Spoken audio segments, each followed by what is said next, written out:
Have we done roll call officially? No. Okay, You're live. That's what he's about ready to do. okay. Are we started yet? We're good. Come Take in. it away. Jerry, you got the roster ready? No, I don't know who all even, just read them off down there and I'll make the motion that we buy in on all of them. I don't want to do that. Okay.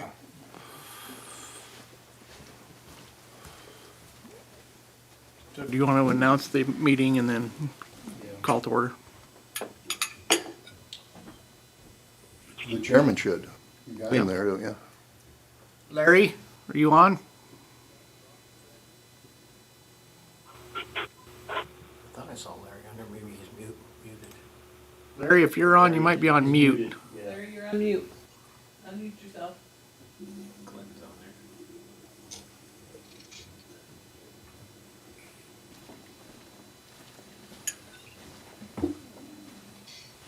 About there. There you go. Okay. All right, well, I will call this meeting on this Friday, COVID-19 Day 2020. And with that, I will ask for the roll call. Larry Suker, chairman. Here. Kellen Lancaster, vice chairman. Here. Mike Purcell, secretary, here. Gerald Geis. Here. Clinton Glick. Here. Ron Cayley. Here. Mark Cott. Here. Sheridan Little. Here. Rod Wagner. Here. Bill Yankee. Here. Mr. Chairman, we are all here and therefore we do have a quorum to do business. Thank you. And with that, we will go into audience introduction, and then we will have our election of officers. Does that concur with everybody's schedule? Fine with me. Okay, so with that, well, we'll call for audience introduction at this time. Thank you. I will start. This is Brandon Gebhardt, Director of Water Development. Brian Clerkin, Water Development Office. Steve Wolf, State Engineer's Office. Jody Pring, Water Development Office. Barry Lawrence, Water Development Office. Jason Mead, Water Development Office.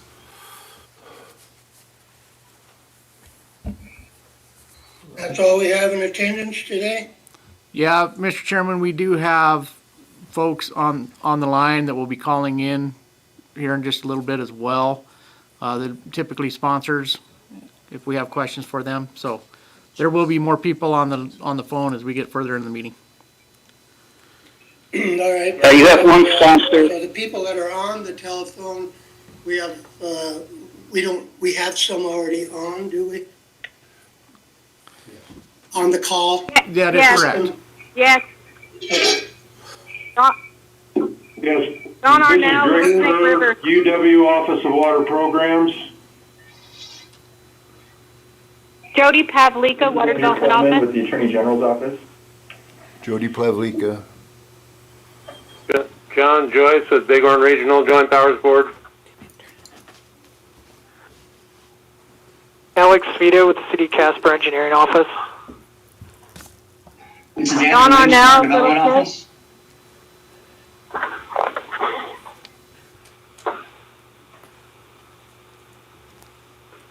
Any other attendees by telephone or other communication? Yeah, this is Dave from Water Development Office. Yes, David Boswell, Nordic Ranches Community Water and Sewer District.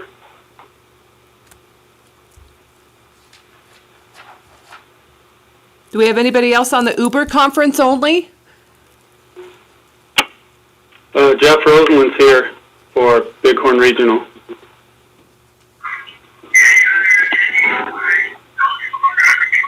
Anyone else? Tony Rutherford, Northwest Rural Water.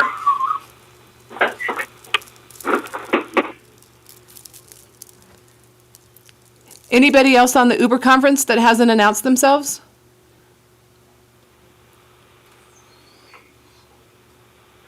With that said, we will continue and go to item 2.5, and we will have our 2020 election of officers.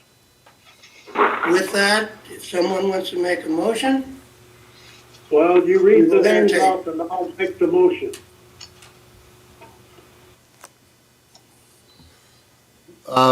This is Mike Purcell. There was some discussion about vice chair. Clinton, are you still willing to serve, and can you, you ready to come to all these meetings?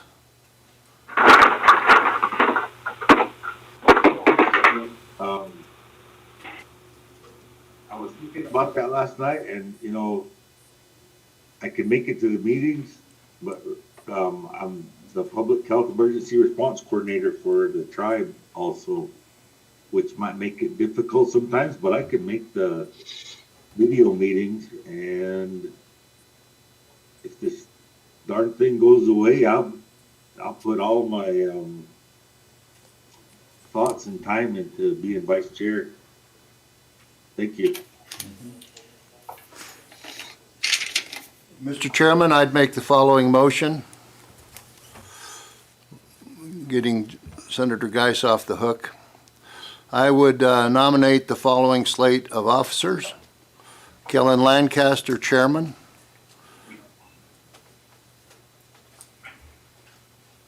Clinton Glick, Vice Chairman; and Ron Cayley, Secretary. do I, with that, hear a second or any other motions? Okay, it's been moved and seconded. All those in favor signify by saying aye. Aye. Motion carried. And I want to say congratulations, Kellen. I think you're ready for this. I think you'll carry us to the next level. And hopefully, like we talked about yesterday, you won't be the chairman that's in the closet. We can get out and really have these meetings, you know, and meet each other, maybe shake our hands even by that time. But also, I want to say this, that I want to thank the commissioners for having the faith in me to conduct as chairman the last year. And I do appreciate it. I really appreciated my time doing it. Gonna miss it. Hope I've done a good job. But with that, congratulations again to the new officers. Carry us to the next level, and let's get her done. Thank you. Let's have a hear for past Chairman Suker.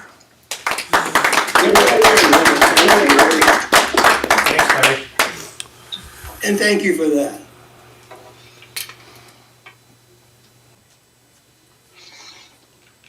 I would, this is Kellen, and I would thank Larry for his leadership.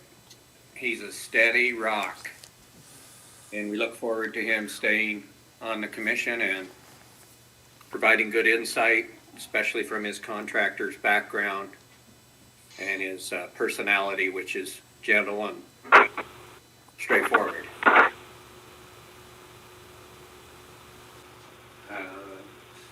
I would ask if anybody else wants to make any comments about Larry's service or anything about what we've discussed so far this morning. I would, this is Brandon. I would like to thank Mr. Suker and all of the other outgoing committee members or secretary and vice chair. Thank you for everything. You've made my job a lot easier. And I really appreciate all the work that you guys have done and the communication that we've had together. Thank you all.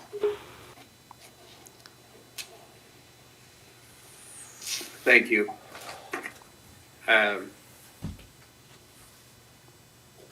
Looks like we're down to item, Kellen, can I say something? This is Clint. yes, go ahead. Well, I'd like to thank Larry for the great job that he's done, and he's very knowledgeable in the construction field.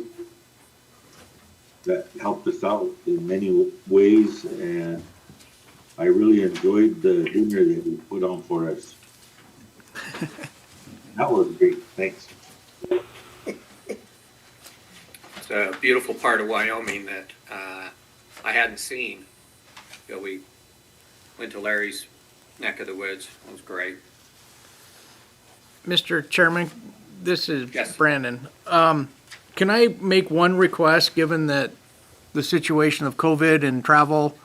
We have some documents that we need to sign, and we'll be talking about some of those that need signatures following this meeting. In the past, we've asked that someone close to Cheyenne be temporarily assigned the duty of signing contracts. Could we do the same and maybe ask Mr. Purcell and Mr. Cayley to just have that authority for right after this meeting to sign contracts? Yes, and do we need a motion on that? Yes. I move that we allow the two individuals to do our signing, Mrs. Larry Zucker, for this particular meeting. I second it. The motion has been made by Commissioner Suker and seconded by Commissioner Wagner that we let Commissioner Cayley and Commissioner Purcell sign the papers in Cheyenne County for this meeting. All in favor, say aye. Aye. Aye. Any opposed, say nay. The motion carries. Brandon, back to you. Is there a possibility that you would like to run the meeting like you did yesterday, and I kind of take a silent position? And it went very smooth yesterday. Mr. Chairman, I'm completely fine with that, and I will, after discussion, I'll turn it back over for the actions that we need from the commission to you. That'd be great. I took Mike Purcell, Commissioner Purcell's suggestion, and I revisited parliamentary procedure and Robert's Law, and I boned up on it, and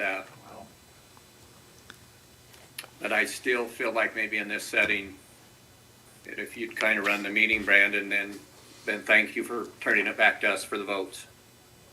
Absolutely, Mr. Chairman. And if you're ready to go, I am ready, and I can proceed if that's your wish. If I'm ready, is everybody else ready? We're ready. Okay. Ready to go. The first item is a planning closeout memo under item 6 of the agenda. Oh, excuse me, approval of the minutes. Do I have a motion that we approve the minutes for the March 2020 meeting? I move we approve the minutes for March 20, 2020. Do I have a second? Second. I wasn't watching my screen, but it looked like Commissioner Cayley made the motion and Commissioner Bill Frisbee made, or Bill Yankee made that second. All in favor? Aye. Aye. Opposed, nay? Motion carried. Now, Brandon, we can go forward. Okay, thank you. First item is a planning closeout memo for the Sheridan Municipal Watershed Wildfire Hazard Mitigation Assessment Level 1.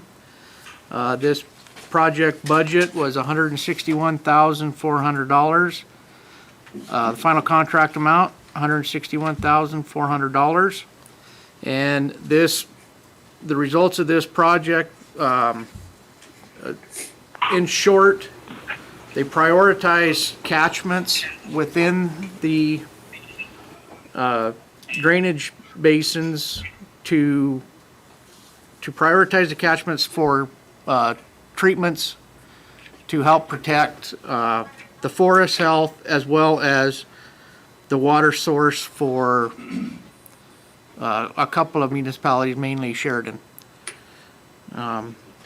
There is, if you have any questions, I'd be happy to try to answer them.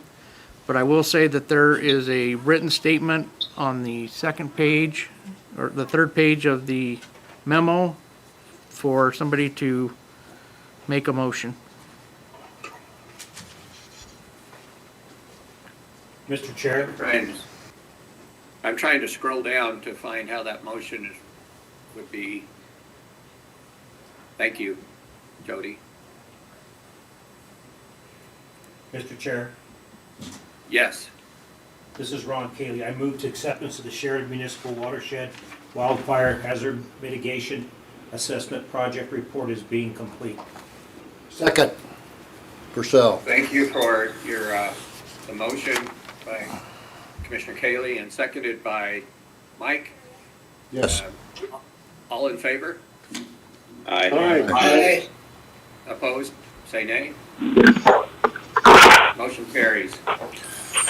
Mr. Chairman, for item 7, planning amendments, I would propose we do these in a block rather than individual motions on each. Thank you, I agree. Is anybody opposed to that?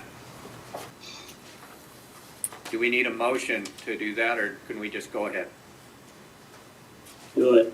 Mr. Chairman, I believe we Go could, ahead. yeah, we could just go ahead and then we'll have a motion at the end to accept all amendments, or we can pull anything off and have further discussion. That's right. So Thank you.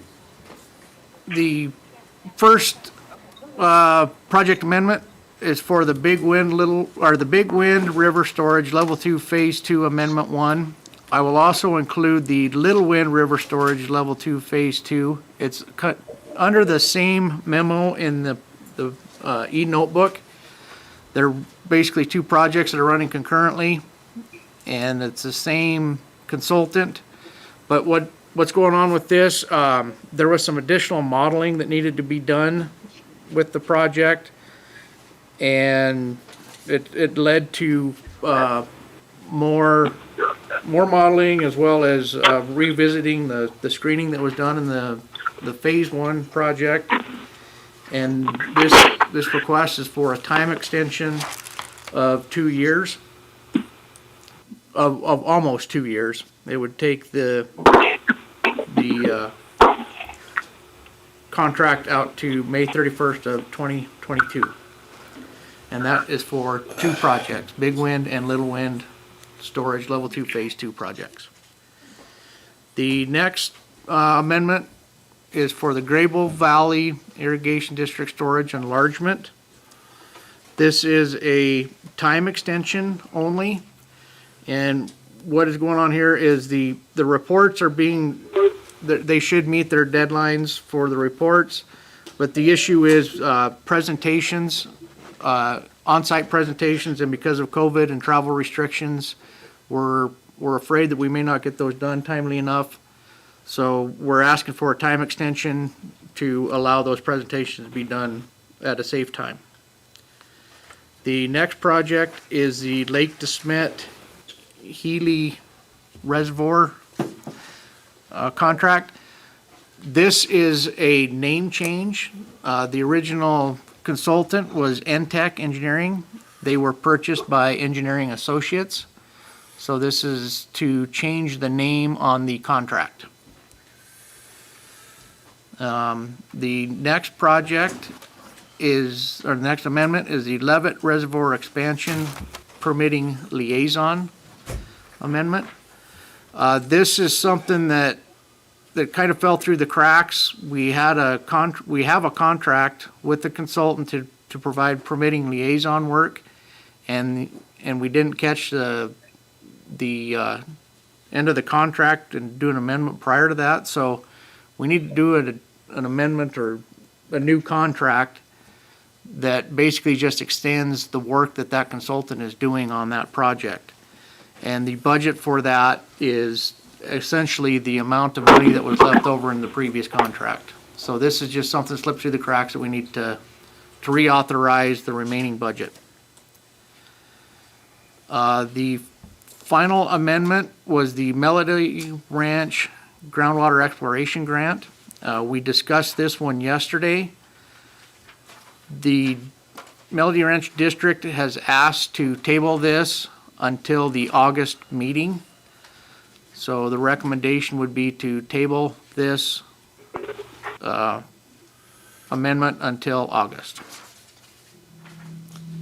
Mr. Chairman, I'll turn it back over to you for action. Or answer any questions anybody has. Does anyone have any questions regarding these amendments? One quick question for me. It didn't sound like any of these amendments will be subject to review by the Select Water Committee? The Levitt Reservoir expansion will, because it does have a dollar value with it.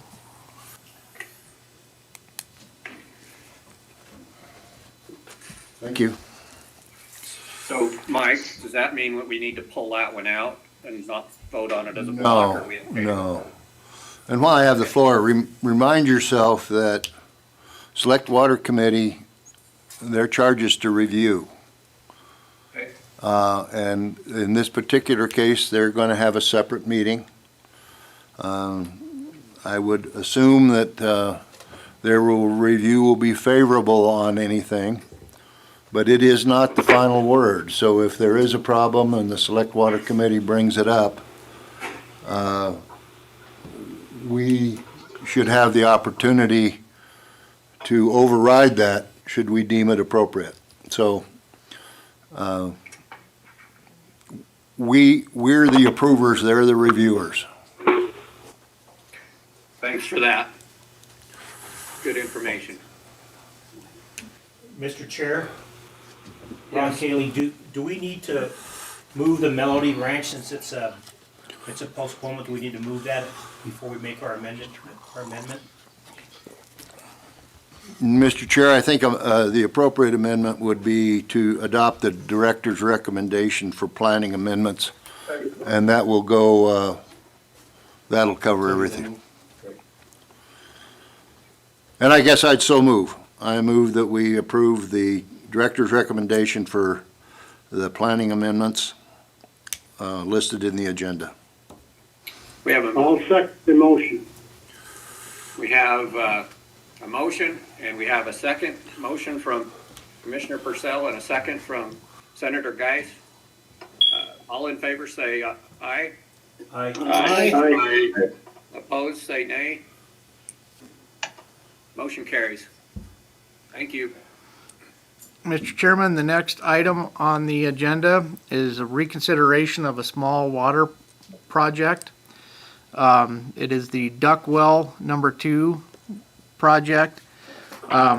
What happened with this is the original project was to drill a well and install a pipeline.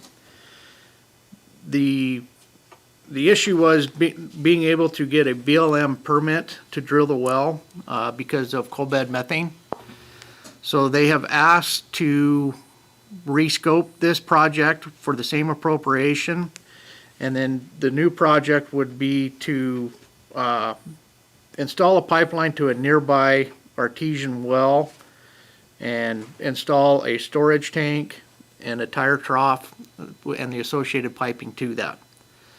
So we are asking for a motion to allow us to make that modification to the project scope.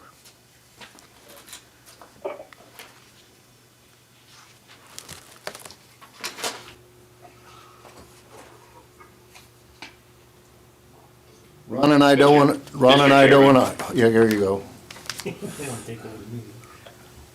Mr. Chairman, this is Sheridan. So this is this is one that we've already approved, but they want to amend. Brandon?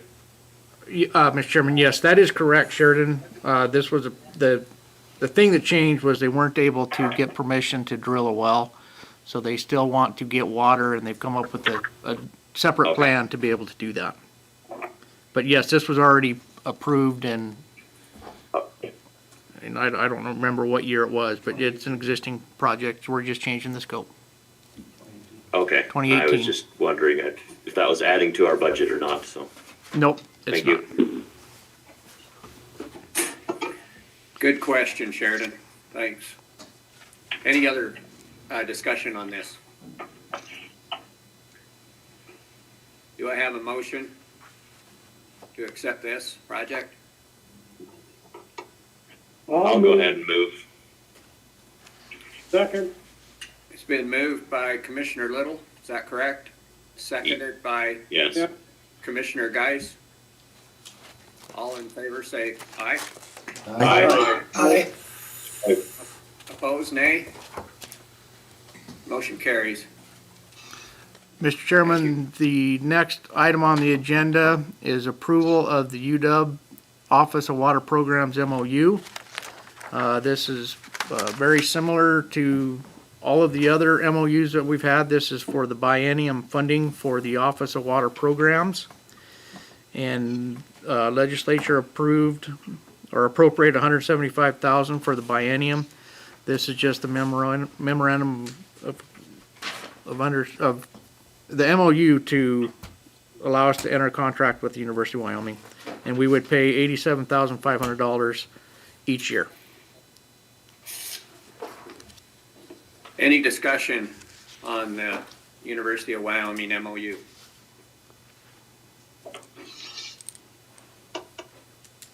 Hearing I'll none, move, do you have a motion? I'll make the motion that we approve that. I'll second. Senator Geis and a second from Larry? Commissioner Suker. All in favor, say aye. Aye. Aye. Aye. Aye. Opposed, nay. Motion carries.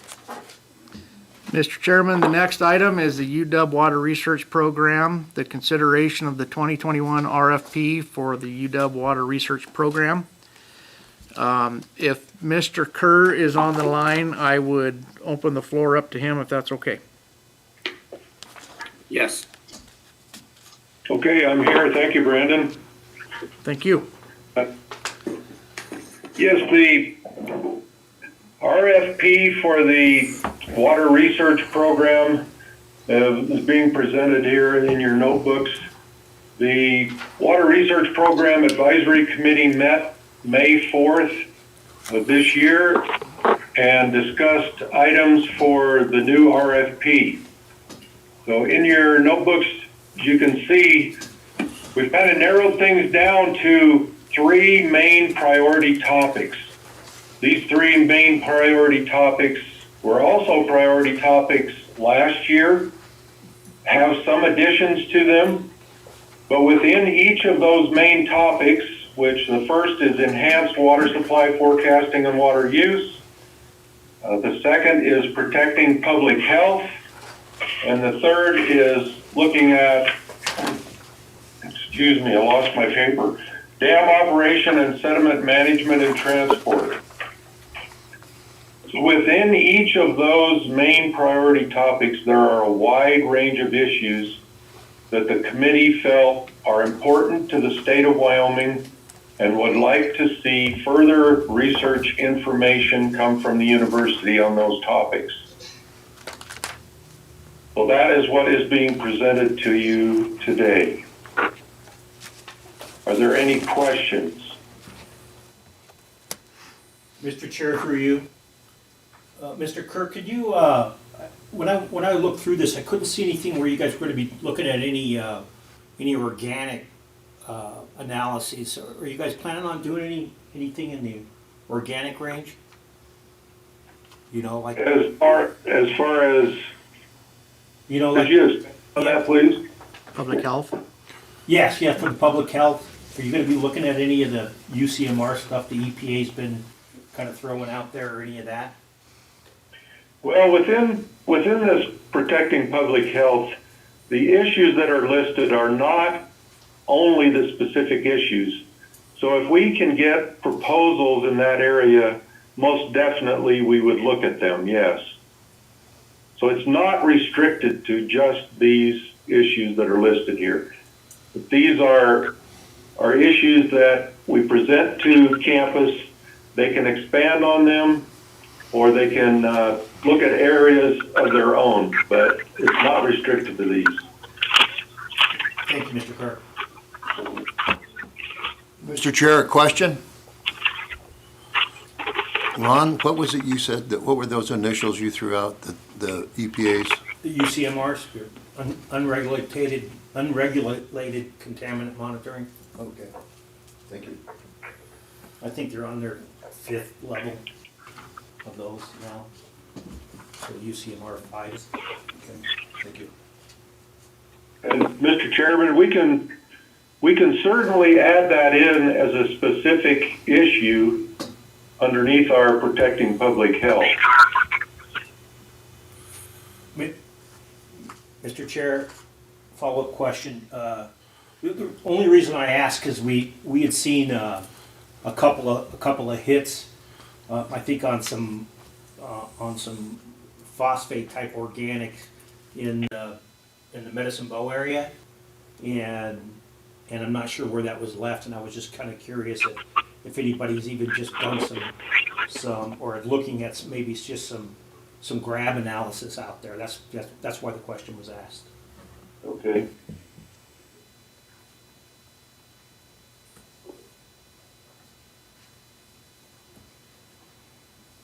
So, Mr. Chair, question, Mr. Cayley, so is that something that you would like to include in the RFP exclusively?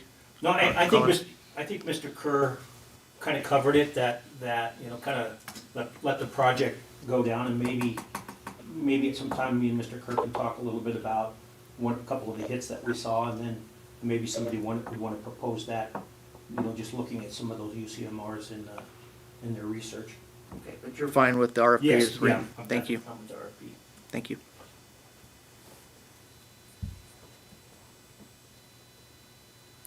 Mr. Chair, I'll turn it over to you unless there are further questions, we can turn it over to you for approval. Mr. Chairman, I would move approval of the UW Water Research Program. A second. Did we lose everybody?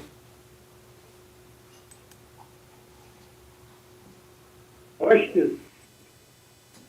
Mr. Chair, can you hear us? Oh, he's on mute. I can see you talking, Mr. Chairman, but we cannot hear you. Mr. Chair, this is Greg Kerr. I didn't mean to scare everyone off.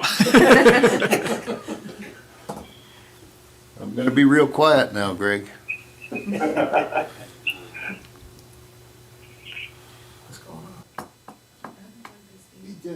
Hey, Hey, Kellen, you might want to make sure your earphones are plugged in real tight. We can't hear you. Or at all. Okay, here's some movement, but. is all the lawsuit hydrology available for the North Platte that was so secretly guarded as confidential? Yes. Huh? I would think yes. I would hope. Because I noticed North Platte's gonna be one of their. Yeah, we've already been watching the past. Both on the tongue and on the North Platte. We spent a lot of money for that. I hope it gets used. Maybe it's speaker volume. Maybe it's unmuted, but it's volume just we need to call it. Hey, Kellen, did you maybe hit your speaker volume?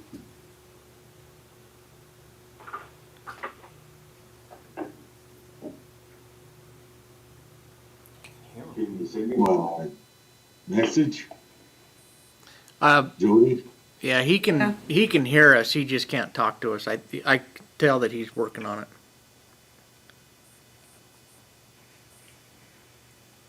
Probably the grandkids in the basement. Unplug something. Yeah, tell him he doesn't have to stay on his earphones. I'll be nice. He's going down to the basement to get the grandkids to help him. Yeah, where he's at.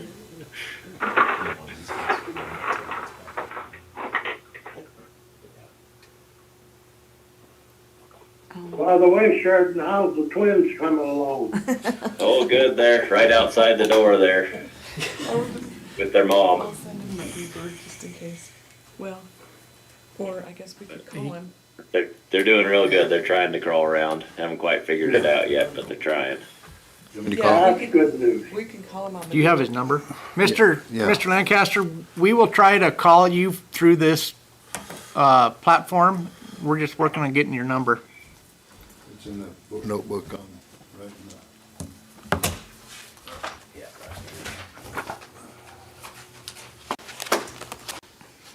the. Ready? 307? Yeah, I've got that. I don't know how to do this though. Guess I should shut this off. Kinda wanna leave it on, see if anybody's gonna plug off the way. Can you take the sticks out of the hole yet, or is that still? No, we got little styrofoam in the, it fills about half the cup. So it just kind of lays. Yeah, yeah. Okay. I haven't done that since they started that. I thought with today's rule. Is Vinny still? The number or code you have dialed is incorrect. Please check the number or code. Kellen, are you There back? he is.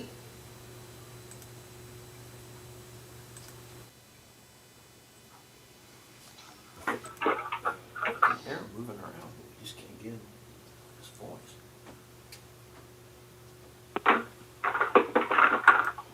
We're gonna have Quentin take over? It's either that or we can take a quick break and try to get him on the Kellen, line. did you try to unmute yourself again? So you're back there. Can you hear me now? There we go. There you are. So what I had to do was reload it. I Well, just reloaded the whole program and away we went. welcome back. I don't know if you missed anything, but I believe we had a motion and a second for item number 10, the RFP for the UW Water Research Program. I was trying to Percent. ask a question right before we made that motion. Can I ask that question now to Greg? Yes, I'm here. Greg, we also need you to put on that agenda some research in these communities regarding these. We have very wealthy people moving in and digging water ponds everywhere. And one of the challenges we're having is some of the wells downstream from these ponds are starting to show an increase of nitrates. And this, between Steve Wolf and yourself, we probably need to address that before it gets out of hand, because the ponds certainly aren't slowing down. Think about that. We have had a motion and a second. All in favor, say aye. Aye. Aye. Nay? Aye. Any nays? The Aye. motion carries. Chairman, Yes. I think, from what I understand is, you're not supposed to be able to hold water for like a pond without a state permit. So that might I'm be pretty something, yeah. The state permits are in place, I'm pretty sure.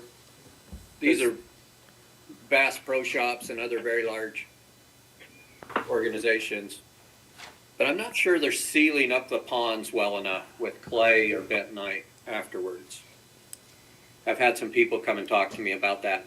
It's probably a private conversation between me and Steve Kerr and others in the engineering's office, but just making everybody aware. Okay. Any other questions or comments? If not, let's turn it back to Brandon. Thank you, Mr. Chairman. Next item of business is the 2021 Level 1 and 2 planning project applications. I would maybe make the suggestion of handling these in blocks as well. If it's okay, I will go through all of the Level 1 projects for new development as a block, all of the Level 2 new development projects as a block, and then finish up the last two. Or we can go through all of them as an entire block, and you guys can make your motions, whatever the chairman prefers. I would like to ask the commissioners, does anybody have a conflict of interest with any of these? projects? And if not, I would like to vote on them as a complete block. Mr. Chairman, this is Bill. I would like to ask that under the level 2 projects for new development, that we could have some discussion on the Lander municipal storage one. I prefer that if we could take that out just for discussion, I'd appreciate that. Mr. Chairman, what I think we ought to do is do a block for level 1 projects, a block for level 2 projects, and for each heading in the agenda, have a separate motion. Everybody okay with that? Yep. Yes. Okay, let's go forward as Commissioner Purcell and Commissioner Yankee have suggested. Okay, Mr. Chairman, I will also mention that we likely have most of these project sponsors on the phone. So if questions come up that you would like to ask them, we can engage them at that time. And I will pause after each project description and see if there are any questions for either myself or for the sponsor, if that's okay. Yes. Okay, so the first project is the Hoback River Watershed Study. This is a request from the Sublette County Conservation District, and it's for a watershed study.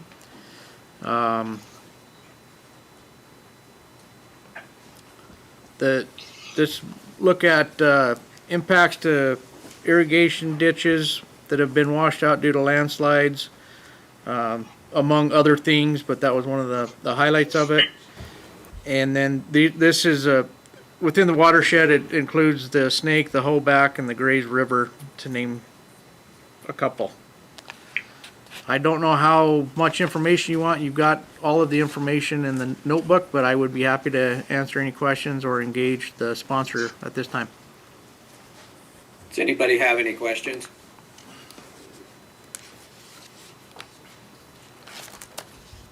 Okay, moving forward. Okay, Mr. Chairman, the next project is the Lake Hattie Reservoir Full Utilization Study. This is a project that we discussed yesterday. The director's recommendation is to postpone this recommendation until the November meeting. If you'll remember, it would allow us some time to work with the district and some of the legal issues to play out, and maybe give us a better idea of what the RFP would look like, and then go through consultant selection at that time. So the recommendation is to postpone until November. Are there any questions on that? Is there a chance that we can see this reservoir on our summer tour, or is it too far out of the way? It's quite a ways away, Mr. Chairman. It's probably, I would guess, 2.5 hours from Wheatland. So Okay. it's quite a ways away. Thank you. Any more discussion? Back to you, Brandon. Okay. The next project is for the Nordic Ranches. It's a water master plan. Lander master plan. Did I skip one? Oh, I'm Yes. sorry. Yeah, Lander Water Master Plan. Let's do that one. This is a master plan for the municipal water system for the town of Lander. This recommendation is to do the level 1 master plan, but in this, and it ties to the one that Mr. Yankee mentioned earlier, the Lander Municipal Storage. When we get to Lander Municipal Storage, you will see that we have a recommendation for do not fund that. The thought is to perform the Lander master plan prior to doing the municipal storage study. So within this master plan, we're going to develop some of the demands and an analysis of the water supply to really see how Worthen Meadows Reservoir plays into the whole system. And then that will also inform what type of a reservoir enlargement study or municipal storage study we would look at. So these are combined in that a lot of the information that we will use from the master plan will help inform what that reservoir study would be as well. So the recommendation for this is to to do the Lander master plan, and then it will definitely include some analysis on water supply, including Worthing Meadow Reservoir. Mr. Chairman, Yes. Senator Geis. does that include Hudson and the Little Paposia all the way down to the Big Wind? Mr. Chairman, one of the thoughts of the master plan is to look at regionalization. So yes, that would include those other communities. Okay, thank you. Any discussion on the Lander Water Master Plan? Okay, back to you, Brandon. Thank you. Next project is the Nordic Ranches Master Plan. Again, this is a rural domestic master plan for Nordic Ranches. This is a first-time applicant, and it's they're concerned with the age of their infrastructure and additional capacity needs for future build-out. There's also a concern for the aquifer. The recommendation is to proceed with the Nordic Ranches Water Master Plan. Any questions for that? Any question about Nordic Ranches? Mr. Chairman, I see that it's privately owned, the system now, but there is a water and sewer district. That is correct. Is Nordic this Ranches located, is Mr. downstream Chairman, is from this me. located over Star Valley? Senator Geis, that's correct. And they're in the process of giving or selling that system to the water district. That answers my question, thank you. Thank you. That's Mike. Sorry. Back to you, Brandon.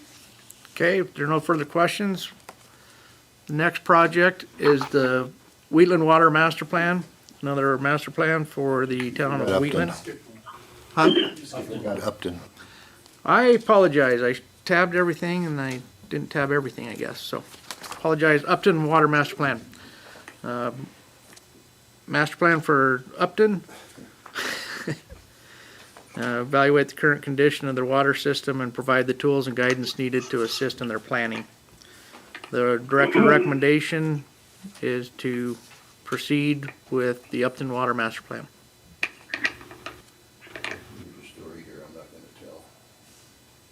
Any questions on the Upton master plan? I do have a question, just as more of a comment. I was just curious, when the last level was done for the Upton Water Master Plan. Is our master plan already completed at one time there? I guess, does that tell us here when it was? Mr. Chairman, I do not see that there was a master plan. Kevin is confirming that they have not performed a master plan on their system. Thank you. Any other questions? Back to you, Brandon. Thank you. Now we'll get to the Wheatland Master Plan.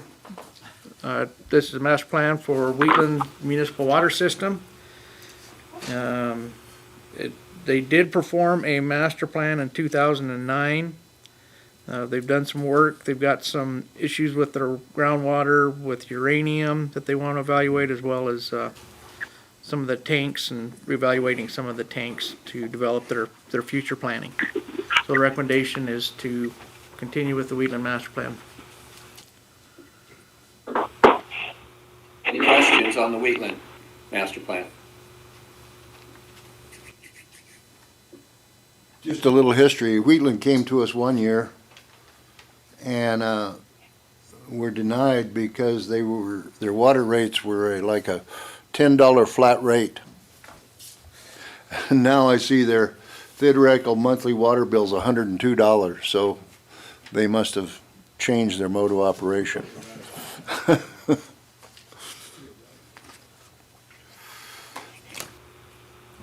We've seen some of those before. We continue to try to push those numbers to be in the right spot. That's a good comment. I think Wheatland has stepped up here. Okay, so we have completed those. items, and we were going to make a motion and vote on them separately. Do I have a motion For the to block. accept these projects? Mr. Chairman, I would move, section 1 that we're working on these master plans and that. We have a motion by Senator Geis. Do we have a second? Second. We have a second by Larry and Sheridan. Whichever one you want. Yeah, take your pick. The good looking one. Good looking one. That. No, I didn't second.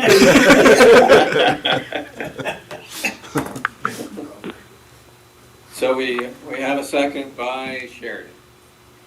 All in favor? Say aye. Opposed, if any? Motion carries. Back to you, Brandon. Okay, Mr. Chairman, the next block is for level 2 projects under new development. We'll go down in order and then we can have further discussion, I believe, on the Lander Municipal Storage Project. First project under this block is the Bighorn Regional Transmission Project.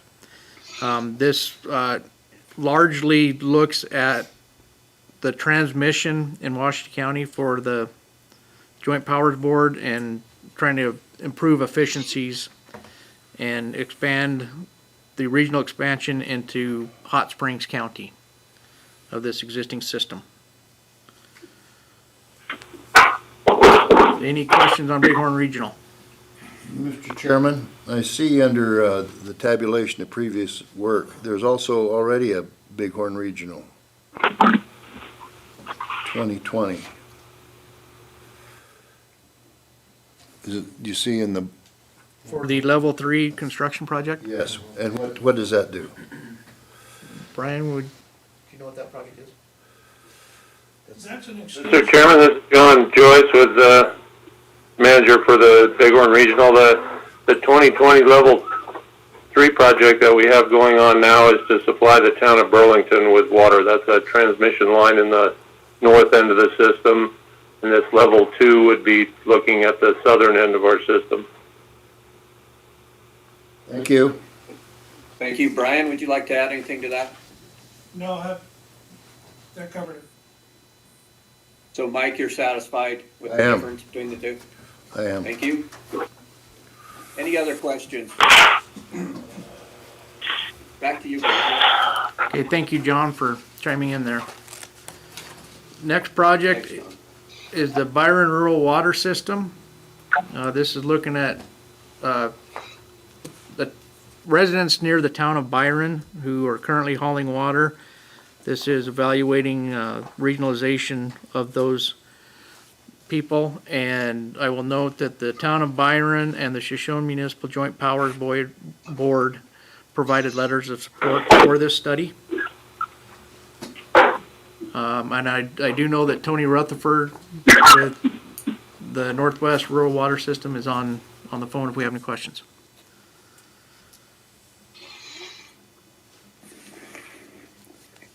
Any questions from the commission? Sounds like this is a priority to get them some water. If they're hauling water, I sure hope we can do something to help them.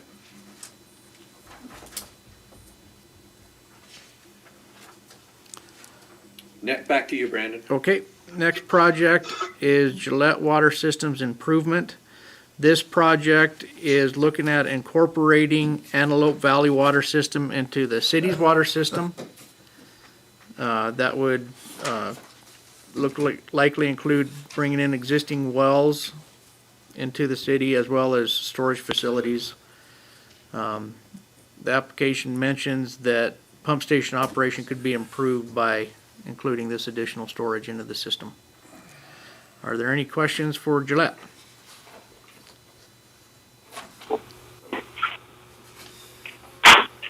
Just a comment, when we were putting together the Gillette Water Project, Antelope Valley wanted to go it alone.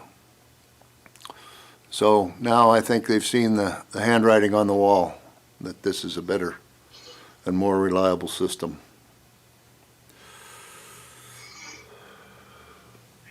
Any said, other Mr. questions? Chairman, I think when we get down to Gillette Water, all those subdivisions will be tied into the big system.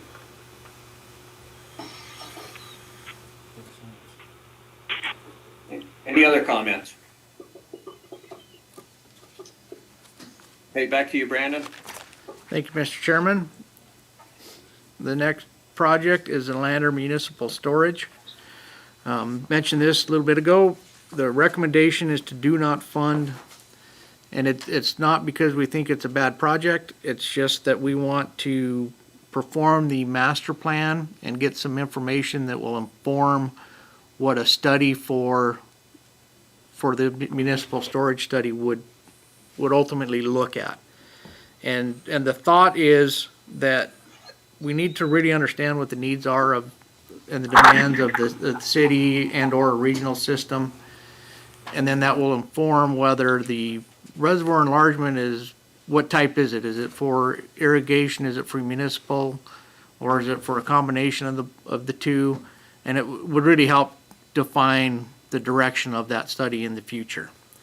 And I do believe we have Lance from Lander that if he would like to comment, feel free. Yes, thank you. This is Lance from Lander, and I do understand where the recommendation is coming from. You know, I think some of our concern was that, you know, looking at a reservoir project and a master plan project at the same time, it may be hard to get a consultant that can do a good job at both, and it may increase the overall price of that project. But I feel like we could get a good RFP here for set to be able to analyze both scopes at the same time and only work with one engineering firm if that's your recommendation. Mr. Chairman, one of the discussions that we had internally is to not necessarily do a full-blown reservoir study as part of the master plan, but to perform the master plan and to try to determine what the needs are for the town of Lander out of the reservoir. And then it may have to spawn off into a project for storage down the road. But this would not be an in-depth evaluation of the reservoir itself as part of the master plan. Jason, is that speaking accurately? So the thought is not to do two studies in one. The thought is to do the master plan work and let that information inform what a storage study would look like. Thank you. Other comments? Bill Yankee, any thoughts? Yeah, I do have some comments, but just first a quick note, rather than being known as the guy from Lander, I'd like to be known as the guy from 10 miles south of Lander, just in the future. But I understand the recommendation here and understand why it could be, you know, worked into the master plan. But I just want to take this opportunity to let the commission know that there's a great opportunity here to look at addressing a lot of needs of water users in addition to the city of Lander. And Lance and the city of Lander have done some great things in recent years with the help of the Water Development Office and with the help of the commission. And the study may show that they don't need that for municipal storage. But what I'd really like to see us take the opportunity to do in some way is, I can guarantee you, is to look at all the other water users that could benefit by additional storage in Worthen. And we've got a really unique situation here with Worthen Meadows is situated at the very head of the watershed. And in that watershed, we have incredibly high flows in the spring and incredibly low flows later in the summer. And those numbers can be from in the spring runoff coming down the middle fork of the Paposia River, well over 1,000 CFS. And when we get to later in August, we can have that, the CFS can actually be as low as between 2 and 7. And between Worthen Meadows Reservoir in the city of Lander, there's probably, and I'm just estimating, at least a dozen different irrigation systems that divert from that river. And obviously when it gets that low, there's not much to divert. And another situation we have is when it gets that low, sometimes the river as it flows through City Park actually has to be posted to keep kids from playing in it because the E. coli levels are so high. And that's obviously all a function of quality and quantity, which is what the Healthy Rivers Initiative have been working on for about 4 years, and everybody received a letter from them that I hope you'll take the time to read closely, because it makes a lot of great points about how many different uses there really are of this river. I mean, not only the city for municipal storage, municipal use, a lot of agriculture use, a lot of wildlife values, a tremendous amount of recreational use, and all these groups have been brought together by the Healthy Rivers Initiative. They've done a great job of bringing different groups together. For the commissioners and staff members that were on the tour in Buffalo last August, if you remember when we were touring the reservoir site out west of Buffalo, the gentleman that was talking made the comment, we would like to use the Lander model. And the Lander model was referring to the Healthy Rivers Initiative. So they're being recognized around the state for being able to bring a bunch of different interest groups together. And so I just really wanted people to know the situation that we have here. And if we don't take a look at this in a larger scope than just municipal storage for Lander, then I think we're really missing a great opportunity to benefit a lot of users with, we're really missing a great opportunity to develop Wyoming water for Wyoming citizens. And so I hope that we can look at this in different ways in the future. Thank you. Thanks, Commissioner Yankee. Boots on the ground in that area means a lot to us. And we were planning for our summer tour in 2021 there, thinking about that. So maybe we can take a look at it then. Yeah, I hope so. Any other questions? Any other questions or comments? I'm in as long as Schwelers is still open. This is Mark. Just a question, and maybe Bill can answer this. Does that water, Brandon? Does that water master plan have the scope that Bill was talking about, as far as other users, or not? Go ahead. Mr. Chairman, Commissioner Cott, it does, we will be looking at the regionalization of the municipal water system, which includes some of that. It likely won't include the irrigation aspect of it, but it could consider irrigation demands when we start looking at the capacity and the use of the reservoir as a supply source, but we wouldn't really be looking at irrigated lands and doing that type of analysis. But it would look at regionalization of the water supply system. And Jason Mead is stepping up. Is there something you want to add, Jason? Just real quick, yeah. So Worthen Meadow, its sole purpose really right now is for the municipal supply for Lander. It does have a increase or an enlargement on the uses for irrigation. So there's maybe some potential to think about the needs for raw water irrigation within the city of Lander when it comes to the reservoir in the master plan. But the additional users in regards to irrigation would then come in the next potential reservoir study. But we need to set the sideboards first on what the municipal demands are going to be, and if it's the whole reservoir is needed for future municipal demands or an enlarged reservoir. And if we get into, in the next study, irrigation needs, that could significantly change where we're looking based on how much we could enlarge Worthen Meadow. And then you get into the NEPA discussion, you can't just look at one particular project, even though everybody would like to just look at one project. So it's a much expanded study when we get into a future reservoir study, but we need to set the sideboards first on what Lander wants to do with the water they've got. Mr. Chairman, if I may, to kind of Go ahead. add on to that, the thought we have going forward with the reservoir study is that if you're looking at an irrigation storage project, it can be significantly different as far as scope is than a municipal storage. And so we would like to kind of get the information to determine what the use of the storage project really are, whether it's municipal, irrigation, or a combination of the both to move forward.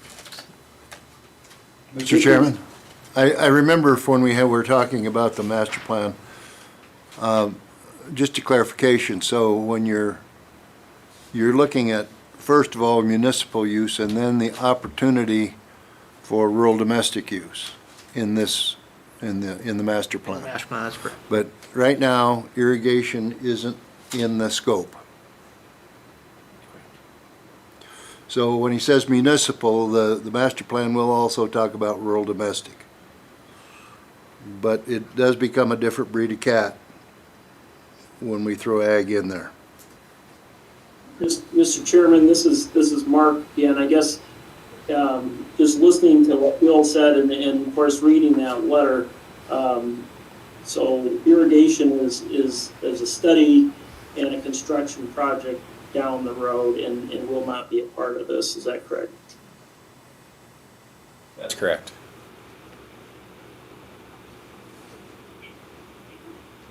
That's all I have. Thanks, Commissioner Cott. Any other comments or questions on this Lander project? Mr. Chairman, this is Lance again. Go ahead, Lance. You know, with the city of Lander, we do have the level 2 wells project that's currently going on as well, and that looks like it might be another source for us. You know, we have a lot of moving parts, and I certainly understand the idea of trying to get all those parts together in one place and see what we have before we move on to do something else. I think that we made this application for the expansion not only for municipal supply, but it was also an ag component in that. But I do understand figuring out, making sure that we, handle municipal first and then look at other things second. So, I think through the process, we'll be able to get there, just maybe not as fast as we'd hoped.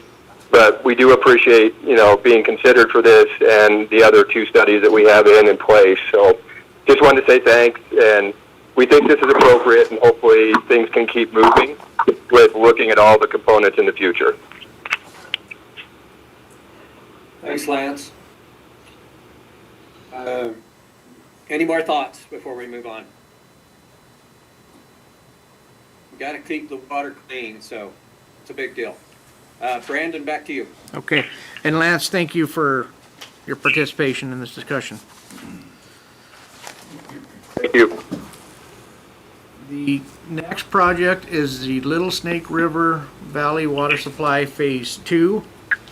This is a continuation of a Phase 1 project, and this is looking at essentially regionalization of the town of Baggs, Dixon, Savory, and some of the rural areas, and kind of looking at a combined water system for them. And this would be the second phase of an ongoing, or a recently completed Phase 1 project. Any questions about the Little Snake River project?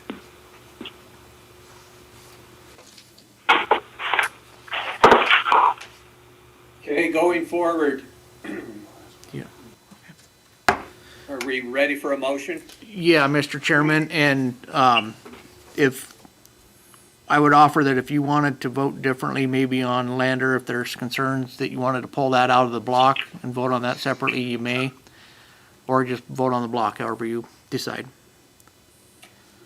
Someone like to make a motion on that? I would move that we look at all of them, vote them on a block. Do I have a second? Second. It's been moved by Senator Geis and seconded by Mike, I think. All in favor, say yea. Aye. Aye. Any opposed, nay? Motion carries. Thanks for all your work on informing us on those projects. Back to Brandon. Mr. Chairman, the next project under level 1 project for rehab, this is a Highland Irrigation District master plan. Highland Irrigation District has not done a master plan. This would be the first one. And it's sounds like what it is. It's an irrigation master plan. Any questions or comments for Brandon on that? That's in my district, so take care of it.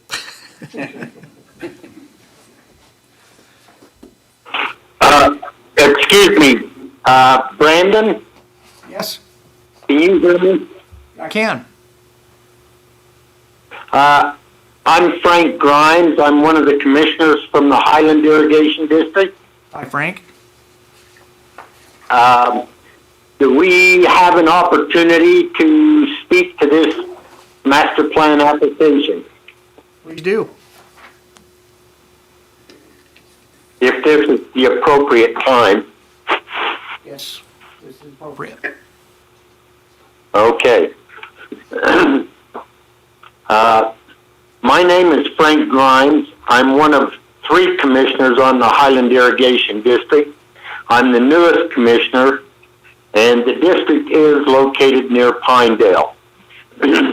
As noted in the recommendation, Highland Irrigation District was formed in 1953 and is composed of about 6,000 acres, 250 shareholders, which includes several livestock producers, several landowners who lease grazing rights and or lease land for hay production.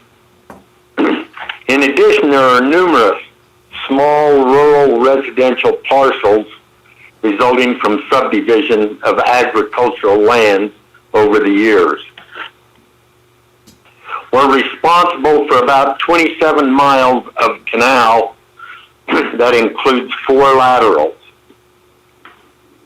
Highland Irrigation District is likely similar to other privately developed districts in that a lot of the knowledge and history is in individual heads and not in readily retrievable files. Operating policies are not always well documented. And most importantly, a long-term capital improvement project needs to be formulated. Our goal with this effort as commissioners is to equip ourselves better made. Mr. Grimes, can I interrupt you for a second to ask a favor of everybody on the phone? If you're not speaking, could you please put your phone on mute? We're getting a lot of background noise. Thank you. And Mr. Grimes, I apologize for interrupting, but please continue. Okay, thank you. Our goal with this effort as commissioners is to equip us better to make informed decisions not only on our current operations, but also to provide new and additional information so we can better plan for future operations, budgetary needs, and water use. We applied for level 1 funding for many reasons, including to develop district-wide mapping together with a system inventory that's housed within a GIS database. The inventory to include not only the infrastructure on the system, but also to help in identification of suspected seepage areas. Accumulating information so we are better equipped to make informed decisions regarding current maintenance, budgeting, and water distribution, as well as provide critical information to enable us to better plan for our future. One of the other reasons is to capitalize on the professional expertise provided to help in prioritizing and cost estimating our maintenance needs, as well as using that expertise to develop the needed capital improvements. That plan, our capital improvement plan, could include things such as implementation of flow measurement, which we don't have presently, lining of leaky sections, implementation of flow control structures, and other significant maintenance needs.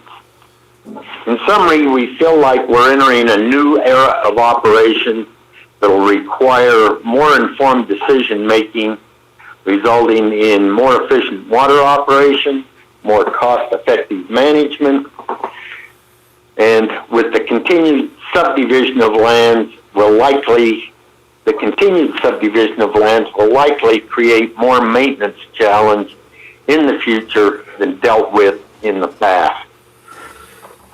Thank you for considering our application, and we hope you look favorably on it. Thank you.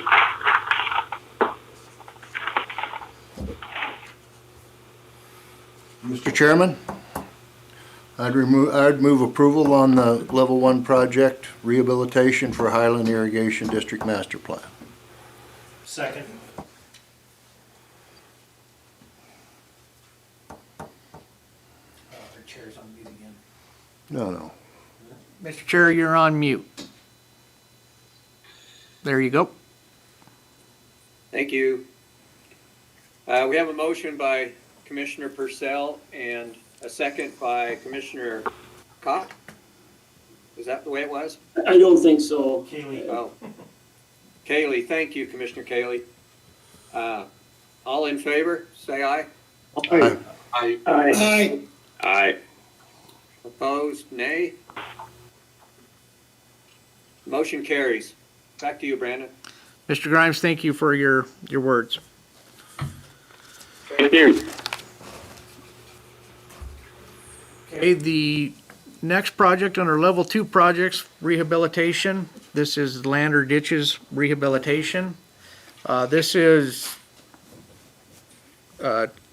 irrigation ditches that run through the city of Lander and provide irrigation. I don't know how much in town anymore, but they do provide irrigation outside of town. And this is a study to look at what the rehabilitation needs are, help them with some of their water right questions and where all of those water rights are. Any question on the Lander ditches?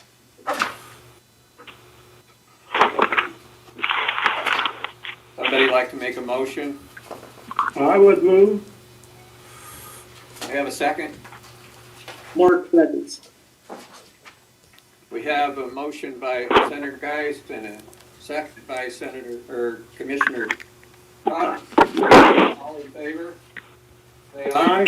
Aye. Aye. Opposed, nay? Motion carries. I have a question for you locals. Is there an irrigation district up there for the ag folks? Maybe it's in the... In Lander? I'm sorry, Mike, I didn't hear the last part. Is there an irrigation district? Yeah, who operates the ditches? If Lance is still on the phone, that'd be a good question for him. Mr. Chairman, this is Lance.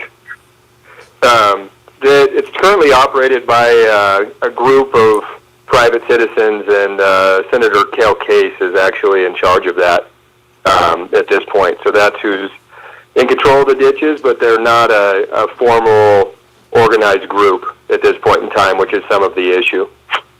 So I see you are the sponsor.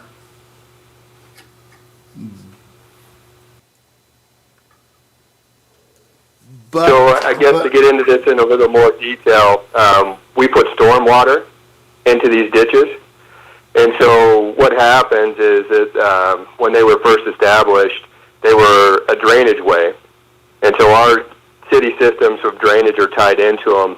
And also we have these ditches running under commercial businesses and all over town with no thought of how to maintain them or what we're going to do with them. And as a city, since we don't hold the water rights, we can't get on and maintain these ditches, and they're being filled in, and nobody's collecting fees.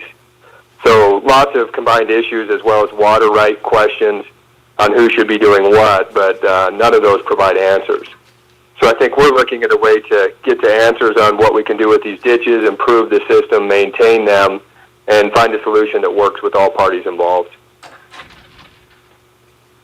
Okay, so likely this would, if this thing came to fruition and there are improvements to the dishes, it would be jointly funded? You know, it may be jointly funded, or I guess we'll have to see what our options are, because privately, as the city, we need to do something with them. We're also seeing an excess of probably 3 million gallons a day of water that's infiltrating into our sewer system out of these ditches when they come on. So whether they're jointly funded or whether they're funded only by the city, it'd be much cheaper for us to maintain these ditches than to build an entire storm sewer system. Thank you. Thank you. Thank you, Lance. Good information. Okay, does anybody need a break? Yeah. We're about halfway through or a little more. What? I think they already did. We did take a motion. Yeah. Did we vote on that? I don't know that we did. voted. Yes. Okay. Okay. Okay, I don't hear any comments about taking a break. Mr. Kelly, do you need a break? Well, I can take a break anytime I want.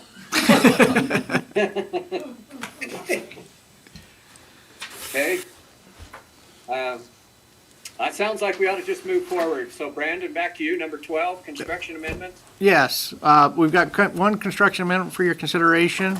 It's the Casper CY Booster Station Replacement Project. This project was bid originally with one bidder, and the bids came in very high. So they went and did some redesign, and then rebid the project, and recently rebid it, and it still came in higher than expected, but it was much lower than the original bid. There were 4 bids on this. The bids were fairly close in value, but they were still above the engineer's estimate and the budget amount. So the request is to use the sponsor contingency fund to provide a 67% share in the total amount of $643,000 to Casper.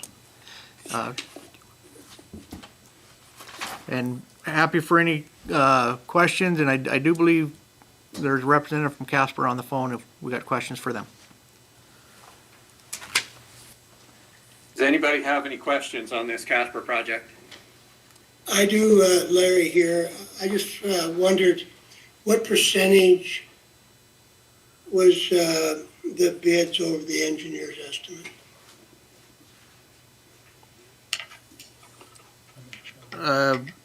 Mr. Chairman, I know that the first bid was 130%. And then the second one was, give me just a second.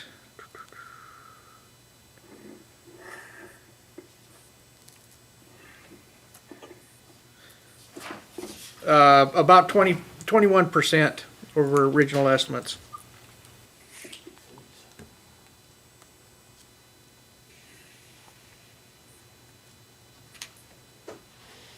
But the bids With were, that said, the commission, we do not have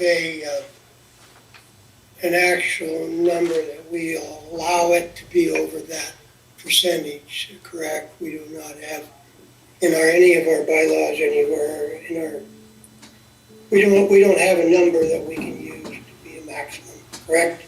Mr. Chairman, Mr. Sucre, that is correct. We do not have a cap on percentage Okay. of overrun.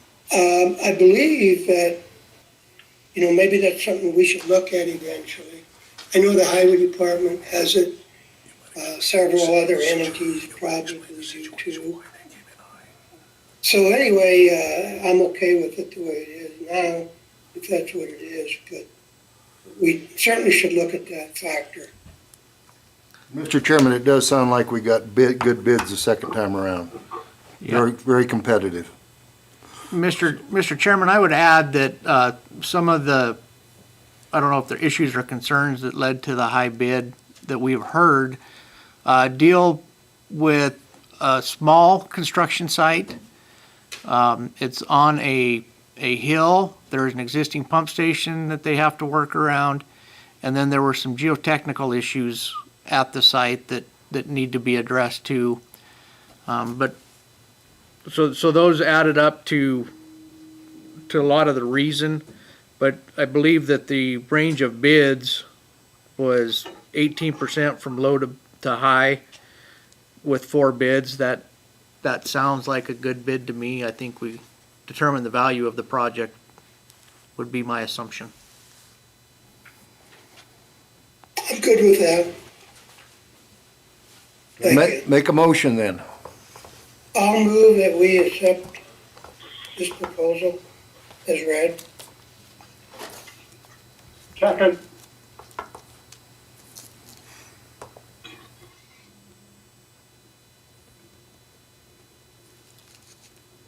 Mr. Chairman, you're on mute again. There you go. I don't know if I'll ever get this thing figured out. Just leave it off mute.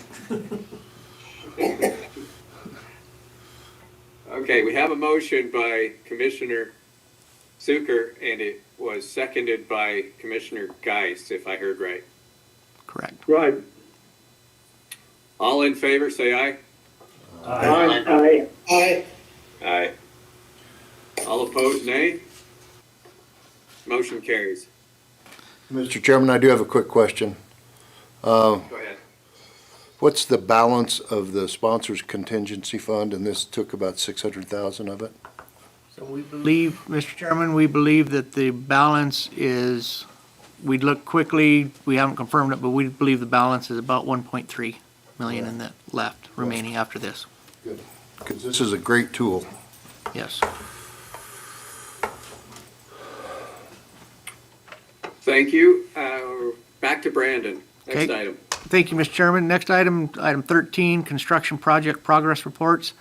For that, I will let Brian Kirkin provide you the updates. Good morning, Mr. Chairman. Morning, Brian. The first project in your notebook to report on is the Green River Rock Springs Sweetwater County Joint Powers Board Pump Station 2019 project.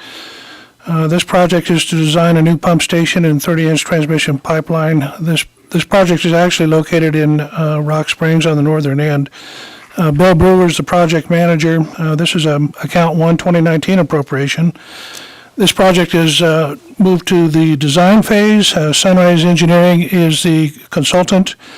You can see there the total fee is $1,484,400.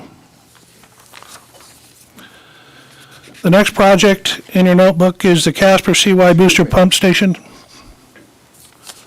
Is this related to the small reservoir that they're having trouble with? Mr. Chairman, no, it is not. Okay, thank you. Thank you. Go ahead, Brian. Thank you, Mr. Chairman. Again, the next project is the Casper CY Booster Pump Station Replacement 2017 project. This is to replace an existing pump station that was just approved for the contingency funds. Bill Brewer's the project manager. This is an account 2 2017 appropriation. And is advanced to the construction phase. You can see there was a bid opening on February 27th this year. We had 4 bidders, as Brandon just alluded to. Range of bids was 1.8 to 2.3 million. Low bidder was High Plains Construction out of Casper, and their contract amount was a little over $1.8 million with an engineer's estimate of $1.6 million. The next project in your notebook is the Cody Tank 2017 project, and it's to design and construct a 1 million gallon storage tank. This project is located southwest side of town by the airport. This is an account 1 2017 appropriation. This project is also in the construction phase. We had an April 7th, 2020 bid opening. We had 3 bids were received. The range of bids were from $3.1 million to $4 million. The low bid was from Harris Trucking and Construction. They submitted a bid a little over $3.1 million, and the engineer's estimate was a little over, it's almost $3.6 million. The next project in your notebook is the Pioneer Transmission Pipeline 2017 project. This project is to connect the Pioneer Water and Sewer District to the Central Wyoming Regional Water System. This project is an Account 1 2017 appropriation. This project is in the construction phase. They had a bid opening on January 29th of this year with 5 bids received. The range of bids were between $1.5 million and $2.1 million. You can see the low bidder was 71 Construction out of Casper, Wyoming. Contract amount was a little over $1.4 million, with the engineer's estimate of approximately $1.3 million. The next project in your notebook is the Riverton Water Supply Project. This is installation of well, pump stations, and tanks and transmission pipeline. This is on the north end of Riverton. This project is in the construction phase with a March 26, 2020 bid opening. We received 4 bids ranging from $3.7 million to $4.7 million. The low bidder was High Country Construction out of Lander. The contract amount was for just about $3.7 million, with the engineer's estimate at approximately $4.5 million. The next project in your notebook is a Casper Zone 3 Improvements Project. This was to design and construct approximately 24,000 feet of 16-inch pipe, as well as a 400,000-gallon storage tank. This project is advanced to the closeout phase. You can see in your notebook the final cost is approximately $4.3 million. Our funding share was approximately $2.8 million. So we're reverting back into Account 1 a little over $800,000. The next project is a Dewey Irrigation District Rehabilitation 2019 project. This is to convert a lateral from a channel into pipe. This is a materials only project. This project has advanced to the project closeout phase. As you can see in the bottom of the notebook, the final project cost was $270,962.36, and reverting $153,037.64 back into Account 2. Next project in your notebook is the Sheridan Northside Transmission Pipeline 2018 project. This is a project that extended a transmission pipeline to the north end of Sheridan. This is an Account 1 2018 appropriation. This project is advanced to the closeout phase. Final project cost was approximately $2.6 million. WWDC share was $1,735,217.62 and reverted a grand total of $82.38 back into Account 1. Last project to report on is the Thane Tank 2017 project. This was construct a 300,000-gallon tank. This project is from Account 1 2017 appropriation. You can see the project cost was $1,091,081.87. Our funding share was $589,600, which was entirely expended on the project, so there will be no reversion of funds back into Account 1. With that, I'll stand for any questions. Brian, thanks for your presentation. Are there any questions from the commission?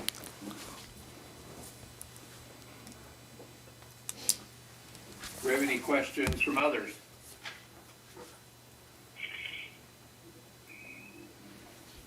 It's always good to see the closeout documents. Do we have, we don't have to take a motion on this, that was informational? That is correct, Mr. Chairman. Thank you. It appeared that some of the bids came in quite a bit higher, and then there were a few that were way lower, so maybe they balance out. All right, moving forward. Brandon? Okay, Mr. Chairman, the next several items are discussion only items. We don't need to take action on them. The first one being the Colorado River Basin MOA application update. If you remember Steve Wolf presenting yesterday, he made the comment that the existing MOA funding is essentially exhausted. With that, we've had no new applications, so there is not much to report on. Steve did a great job yesterday, thank him for that.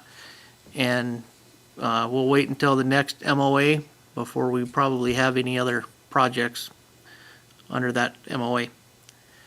The next item, Mr. Chairman, is the intended use plan for Drinking Water State Revolving Fund. This is typically a review and a recommendation by Select Water Committee. The commission does not have to take any action on that. We left it in the notebook. This is informational for you for whatever you would like to see on it, but we do not need to take any action on it. Question on that, did we get all the projects in it we needed to? Mr. Chairman, I don't know. Wade Verplanke, are you on the line?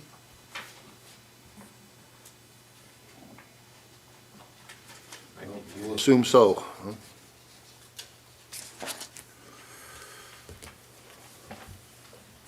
I don't hear him. I can't answer that, Mr. Purcell, but I do know that there are a lot of people on this list who have been on the list for some time. And for one reason or another, have not used it, so.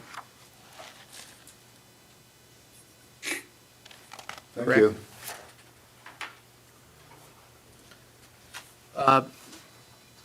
Mr. Chairman, moving on to discussion items.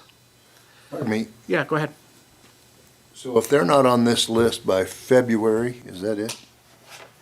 I believe that's correct. If they're not, don't get on the list by February, then they're not eligible? Is For that drinking water, SR. for that year? That's correct. Thank you.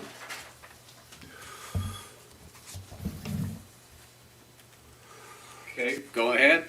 Okay. The next item is just general discussion. We can open it up to anything you guys would like to talk about, but I did have a couple of topics to bring to your attention, particularly the interim topics for Select Water Committee.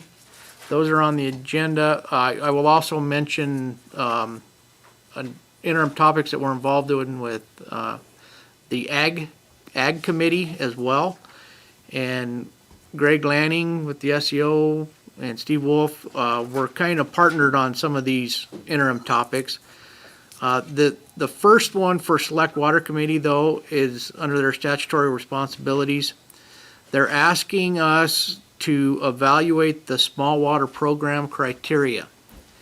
One of their concerns on that is the popularity of the program and how would the commission prefer to set caps so that that thing doesn't run wild.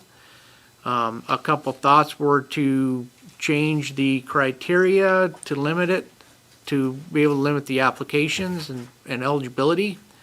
The other thought could be to just put a cap on that annually, that we have a predetermined amount that we will fund and have to prioritize the project applications as they come in. So that's something that we'll be addressing as we go through the summer, and there will likely be significant conversation on this in August. Any questions? Or sorry, Brandon, sorry to interrupt. Yeah, and I would say also, one of their concerns with the small water program, there's a question as to what's written criteria versus policy, and whether it's written or just a standard practice. They asked us to try to kind of define some of the things that we do through written criteria or policy. One of the items that they brought up specifically is that we do not fund flumes for these small water projects. So whether we specified that we don't do that in our policy, or if we do allow it, and just basically take the vagueness out of our decisions, is become more transparent with that is I think the message that I heard at that time.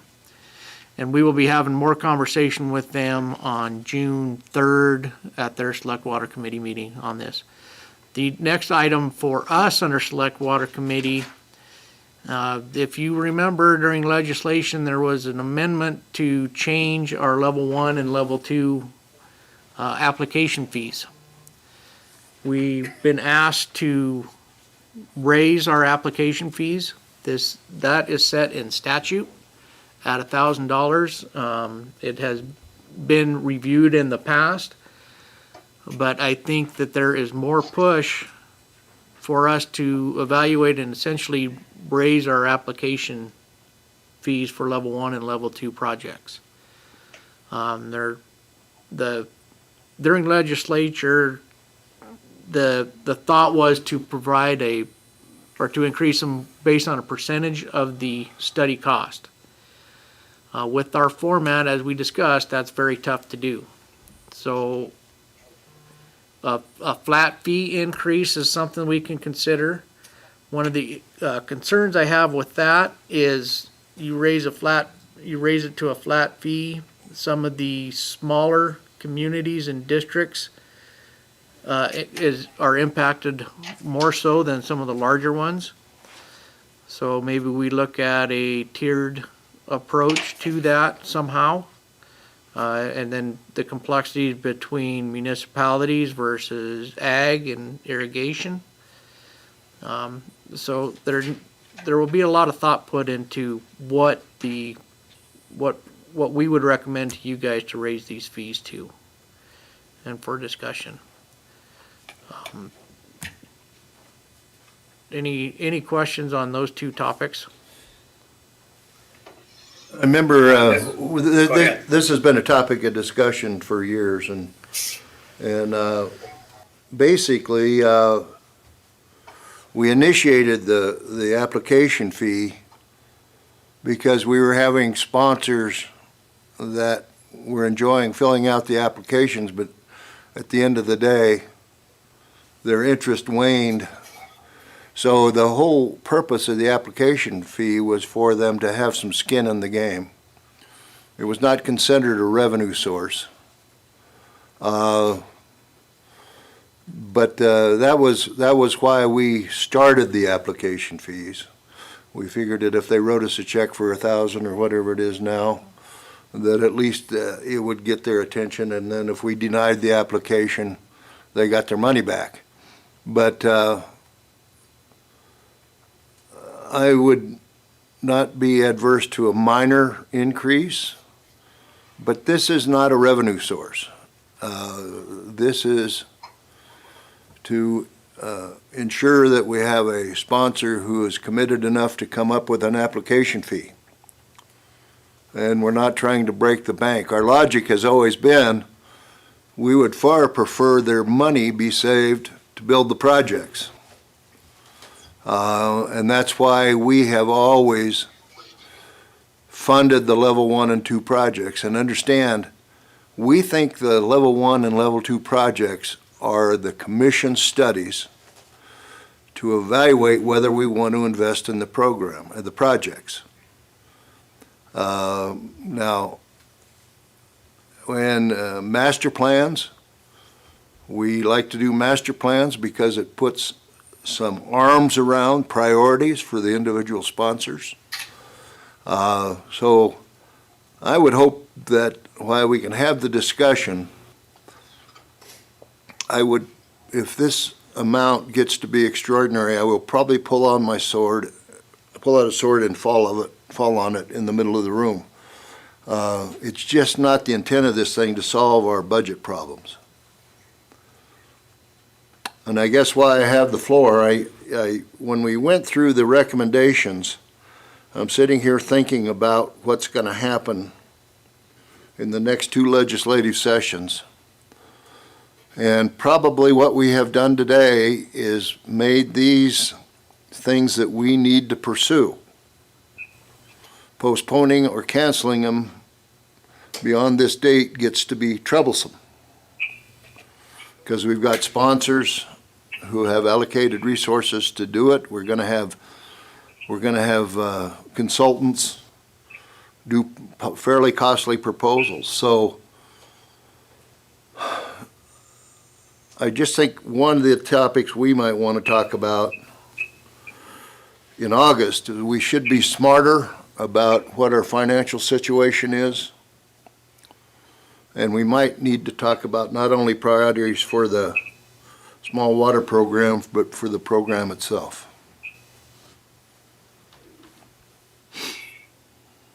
Thanks, Mike.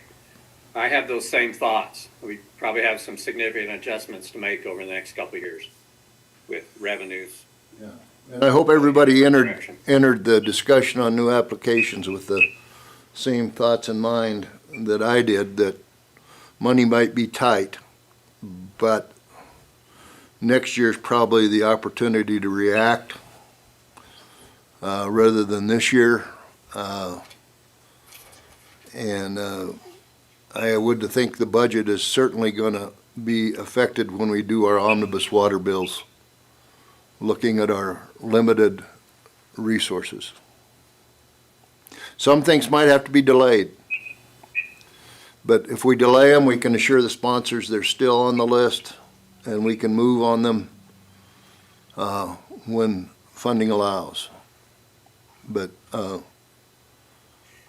it's liable to get ugly. I hope I'm wrong. Thanks, Commissioner Purcell. Brandon has promised to get us information as soon as he knows, as far as budgets and changes that we need to make. So we'll go forward when we have that information, and that may be a while. Going back to the small water projects, small water program criteria, I was hoping that there was a small history written of how that started and where it has evolved to. And I was hoping that each one of us could have a copy of that sometime in the next couple of months. I don't want to burden the office down there, but if there's already something that exists so we can refresh our memories and know about it, that'll help us to know how to set a criteria going forward. Any other thoughts? That would be helpful. As I recall, I've got tracks on me from getting run over on this. I wasn't exactly a proponent of it, but but anyway, it has grown and grown and grown to be a very valuable program. So, but at the same time, if you look at priorities for the program itself, I don't know where this falls out in each individual commissioner's mind as to importance versus new development and rehabilitation projects. Did you volunteer to give us a little history on it? Write us a paper? No, that's why you get this staff that gets the extraordinary salaries to take Mr. care Chairman, of every need. Mr. Chairman, we will see what we have and we will prepare something. Mr. Chairman, Yes, go ahead. under the Friedenthal administration, they've done away with small water projects. He didn't believe in them. Okay. Under who? So After Brandon, go ahead. No, I was just gonna say, and then we've come up with a new plan on it after Friedenthal left being the governor.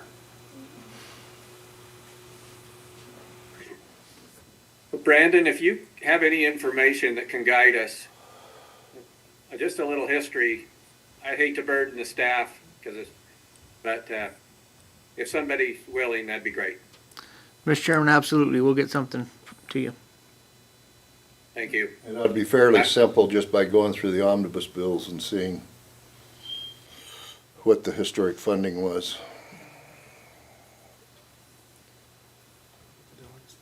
Thank you. Go ahead, Brandon. If there's no other questions.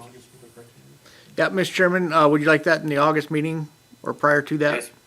Yes, please. Probably prior to it, if it was we can have it on our minds when we go to that meeting. We can discuss it a little more intelligently. Okay.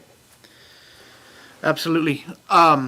Continuing on, Mr. Chairman, with the interim topics, I mentioned before I get to the last two that are on the agenda, I'll mention that the Ag Committee has asked us to inventory, actually aging infrastructure is the topic. And they've asked for inventory of irrigation facilities in the state, the age and condition of those. They've asked the Water Development, the state engineer, and the Bureau of Reclamation to be participants in those discussions and data gathering. So we are working on collecting that data. We've had a couple of meetings with the SEO, Bureau of Rec, and ourselves. It's a fairly heavy lift because we don't have that all that data tabulized. So, or even if we do, just because of the nature of the way the program is, where they come to us for projects, we don't have that entire inventory at our disposal. So that's something that we are working to get to them and work with them. We will be presenting to Ag Committee June 1st and or 2nd on this topic. I just wanted to make you aware of that. So some of the other interim topics that we're not necessarily involved in to the degree that the state engineer is, and Mr. Greg Lanning is here. There are a couple that Select Water Committee is looking at. One is orphan water rights, another is hydrologically connected surface and groundwater. Mr. Lanning, would you mind just educating them on what those demands or requests are?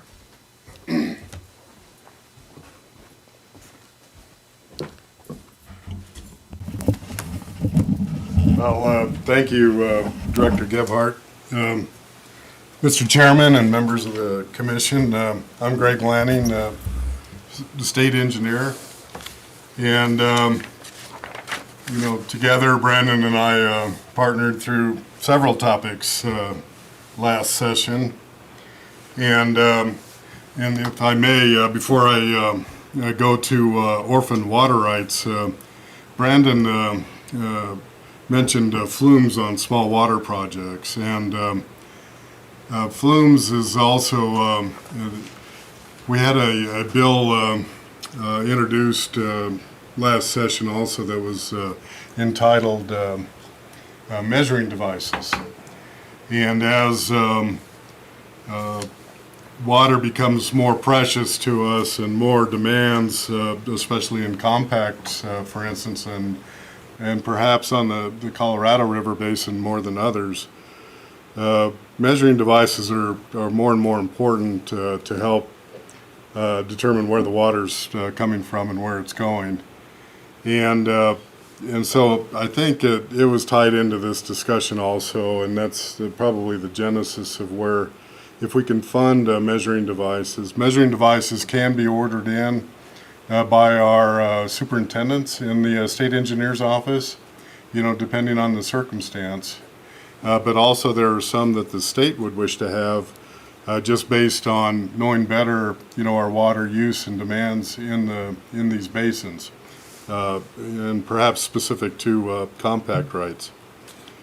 So measuring devices, you know, on larger streams or canals can be costly, you know, up towards $100,000, for instance, and difficult for irrigation districts to install or afford. So that's a little more background on what Director Gebhardt termed flumes, measuring devices, and that may come back as a discussion item as well throughout the summer and maybe next legislation, I'm not sure.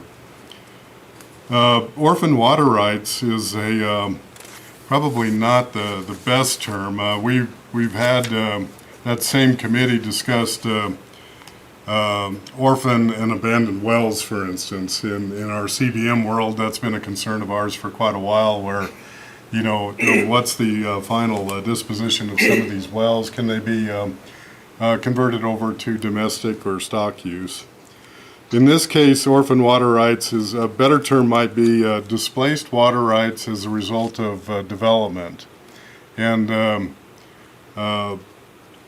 what happens is, when developments occur over what used to be, say, an irrigation district or irrigation control, there's some around Casper, there's, Riverton, Cody, for instance. What were original water rights developed with a very senior priority. When developments occur, they can displace these water rights. And if so, then they're subject to abandonment 5 years later. And oh, what a shame to lose these senior water rights. And so we'll have a much better paragraph or two on that in the future to hand out, and you can read up on as we get together as a joint committee. Hydrologically connected surface and groundwater has probably its most primary concern in the Atlantic Rim south of Rawlins, where water is produced alongside natural gas. And in that specific basin, that water then is re-injected into deep well injection wells. The discussion here is, can we do something better, find a better use for that water, for instance, treat it and use it somewhere else. And if one of those might be, land application, for instance, but also it could be if it's treated and discharged to a natural stream, can it be used for some other use downstream, for instance? What comes in, the reason we look at hydrologically connected is if it's a groundwater source and it is hydrologically connected, then it accounts for similar water downstream. In other words, it has the same use and flavor to it as a surface water source. If it is not connected to surface water, or determined not connected, then it can be determined or defined as a new source of water. And this, by the way, comes with it. It's been discussed often in the past, and so you'll hear a lot of history related to how these definitions come about. Currently, I believe we only have one basin in the North Platte River Basin defined with hydrologically connected waters, and it helps us in definitions in the North Platte River Compact. That same basin over in the Atlantic Rim discharges to the Little Snake River and then ultimately to the Colorado River. And if it's determined to be a new source, then of course that has all sorts of implications downstream. Those are our items, Director Gebhardt and Chairman. If there's any questions. Chairman, this is Go ahead. Thanks. On your orphan water rights, is there a way to transfer the water rights to a different area as long as it's within the same drainage? Thank you, Mr. Chairman. The answer is yes, we do everything we can, especially in the Board of Control for already adjudicated rights, to try and find another place for those. And usually it's within the same lands already irrigated by that irrigation district. And so it becomes difficult, we can't necessarily expand their boundaries, or there may not be any additional irrigatable acreage in that area. And so what you'll probably hear in this discussion is if we can somehow bundle and cluster those and, at least on paper, bank those, and then find a different use form or a different owner, such as the development itself or the city, for instance, might want to use them in their portfolio as well. Mr. Chairman, a question? Go ahead. Do we actually see, after development, any downstream water users seeking abandonment of these rights? Generally not. Okay.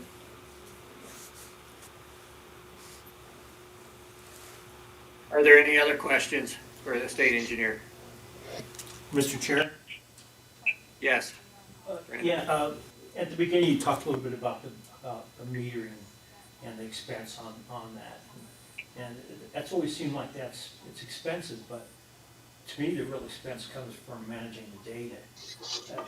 Have you guys looked at how do you take that data and how is it managed and the cost that goes into managing that data?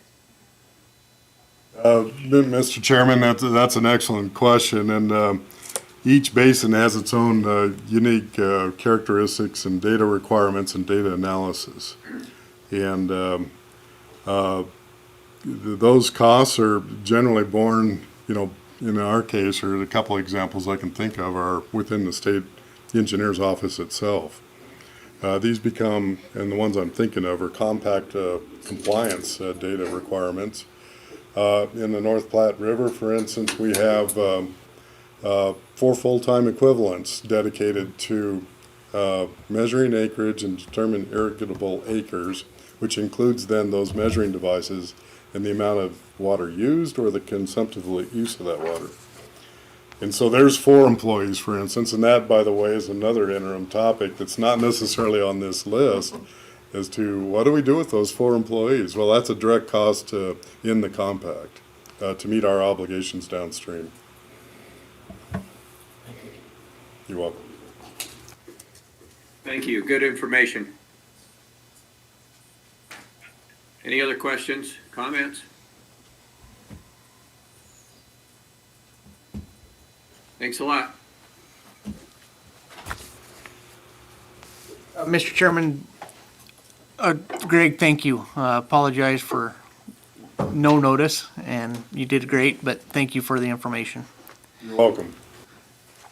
Mr. Chairman, as far as I am concerned, I only have one other discussion item for the group, and that is a future meeting schedule. As we mentioned yesterday, I would like to request a special meeting to address emergency rules. And I am thinking of June 11th.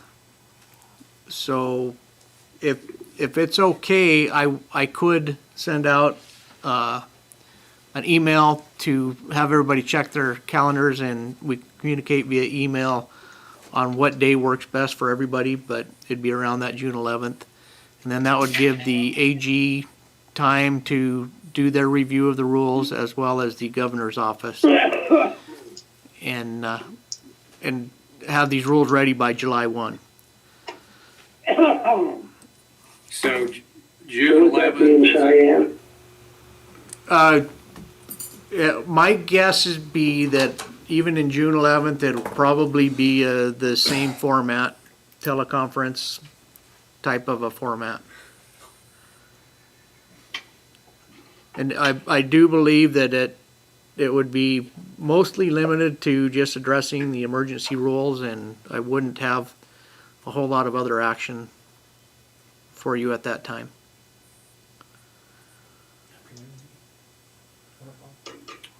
$1 works. That 1:30. So what I will do is send out an email to confirm that June 11th works for everybody and let everybody respond, and then we'll go through the process of setting up the meeting. It'll work fine for me. Any other commissioners need to weigh in on it? It works fine for me as well. Me too. I'm good with it. Good for I Mark. think it'll work for me. I'll just have to make the time. You're a busy man. So given that discussion, I hear that most are good with June 11th, so should we just formalize that here and start planning? Or would Yes. you like the opportunity to respond? Do it. Let's Fine go with with it. me, you go with it. Okay, June 11th, 1:30. Thank you.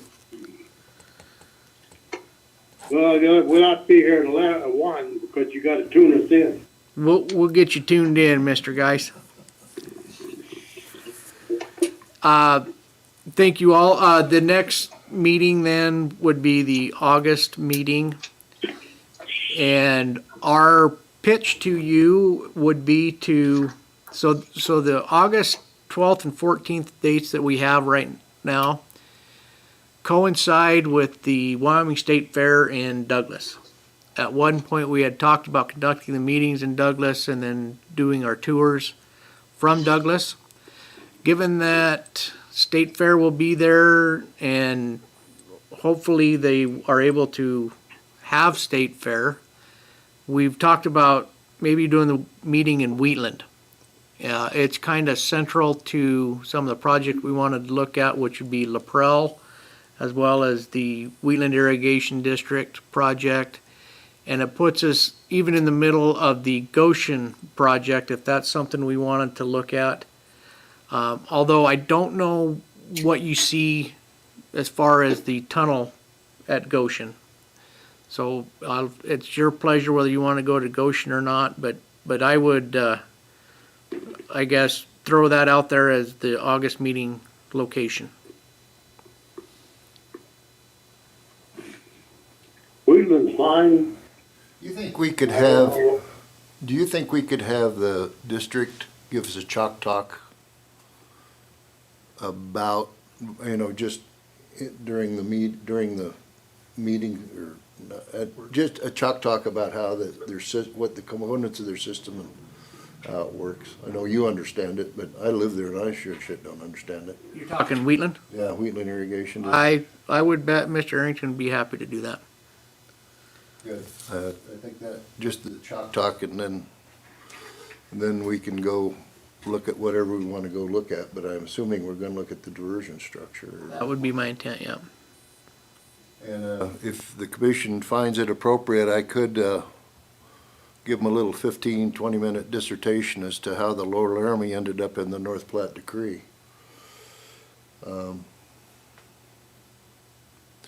Quite a story. Information like that is really good, I think. Connects us with people and situations. Thanks, Brandon. Is there anything else? I think I am done with you. Mr. Chairman, I move we adjourn. Do we have a second? Second. I'll second. Thank you. Thank We you all. have a motion to adjourn and from Commissioner Purcell and a second by Commissioner Suker. All in favor? Say aye. Aye. Aye. Any opposed? Thanks. Well, it's good to see you all, even though